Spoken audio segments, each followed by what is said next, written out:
אנחנו, כבר כשהיינו ילדים, תמיד רצינו לשחק, רק רצינו שיגמר השיעור כדי שנוכל לצאת להפסקה. היום כבר זה די ברור בכל העולם שמשחקים הם לא רק להפסקה, משחקים הם חלק מאיך שלומדים. בנינו את פלייקו, שהיא פלטפורמה ממש מגניבה, היא מפוצצת במשחקים והפעלות ומתודות שכל ילד וילדה יכולים להתחבר אליהם. וכל מורה יכול לקחת ולבנות איתה.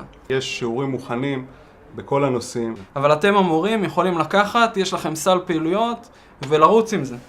פעילויות שמשלבות משחקי תפקידים ומתודות של דיון ומתודות של למידה בקבוצות. הן בעצם מאפשרות לנו גם ליצור את החומר וללמוד אותו תוך כדי ולא רק לעשות עליו חזרות.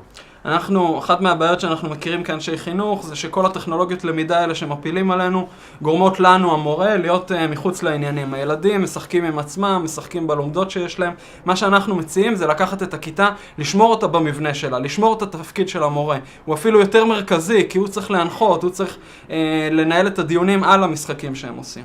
תשמע, אני חייב להגיד לך שלהעביר שיעור עם המערכת הזאת זה פשוט תענוג, כי אין לך את כל הקטע שאתה צריך להתעסק בזה שהילדים הם בטלפון שלהם ומה זה. הטלפון לוקח את הילדים ומחבר אותם לשיעור, זה פשוט כיף לאללה לעבוד ככה.